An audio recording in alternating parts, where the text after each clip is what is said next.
Hello and welcome to TRT World, live from Istanbul. I'm Tatiana Anderson. Also ahead on the program. No Africa policy outlined by the Trump administration. When he took office, he said America first. So observers really didn't objectively expect for him to put Africa first. But we know President Trump thinks that a lot of these political negotiations are about attitude. They're about personal relationships. One of the main purposes of President Trump's trip is to get a look at prototypes for his controversial new border wall. A new CBS News poll shows that 57% of Americans are now in favor of stricter gun laws. Bruce, the last presidential debate is over. Trump went into this behind in the polls. How do you think his performance will impact his numbers moving forward? Behind in polls? Whose polls? Well, national polls, an aggregate of national polls. Well, it depends on which poll you're looking for. And is there any significance to the fact that President Trump really took his decision about the YPG just in the days before Erdogan came to visit him in Washington? Does that mean anything? July 15th has now been declared a public holiday. What are we expecting to hear from these politicians?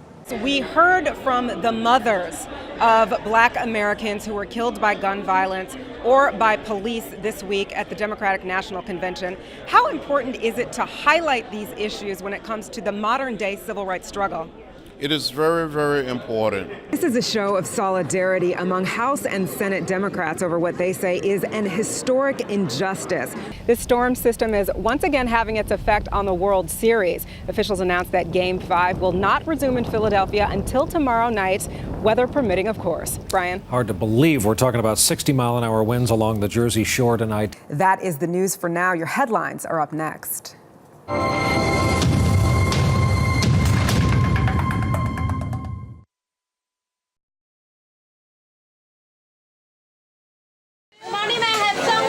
McDonald's is ordering up 50,000 employees.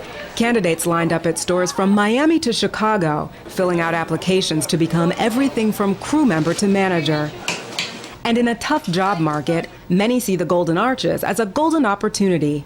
Diashe Timberlake has been out of work since January. I would like cashier, but I'm open for anything. This isn't the first time McDonald's has hired so many workers. Last April, the company also added 50,000 employees, but those hires took place over the course of a month, not in one day. This is about galvanizing our 2,600 franchisees nationwide, aligning and working with them, and hiring for our restaurants today and our business for the future. The Merriam-Webster Dictionary defines McJob as an unstimulating, low-paid job with few prospects. But the head of McDonald's U.S. operations, who worked her way up from the bottom, says today's jobs have more potential. In McDonald's, there's career opportunities, and we have a huge impact on the economy. The owner of this Midtown Manhattan franchise started out as a crew member 15 years ago. You know, you can work for McDonald's for a year, you can work for a whole career. The choice is up to the individual person. But many people will take any job they can get for a steady paycheck. Anything, actually. Cashier, stock, anything that I need to do. Job seekers will find out if they are hired by the end of the week. In New York, Tatiana Anderson for CBS News.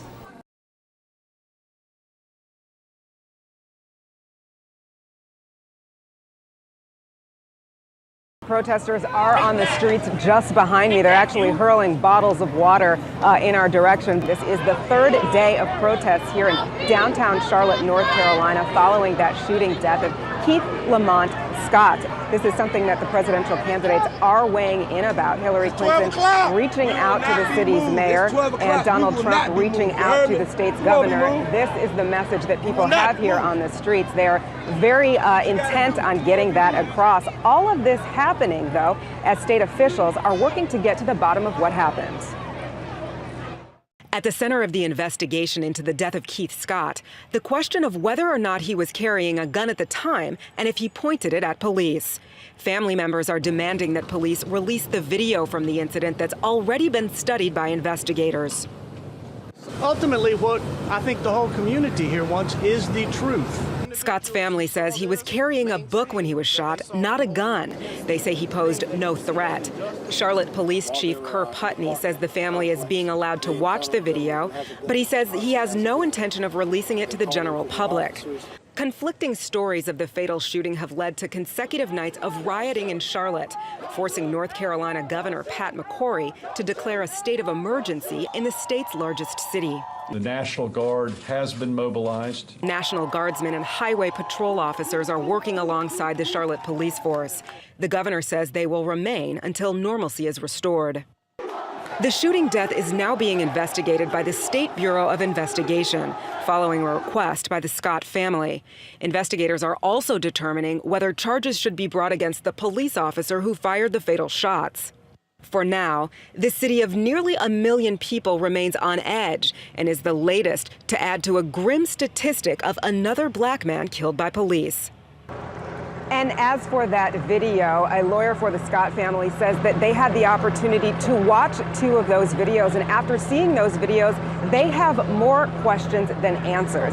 They say that Scott was calm. They say he was not aggressive. They say that he had his hands by his side and he was slowly walking backwards when he was shot. And you can see that protesters are still here on the street. You mentioned that curfew earlier. We'll have to wait and see if they adhere to it, but right now, Natasha, that's just not happening.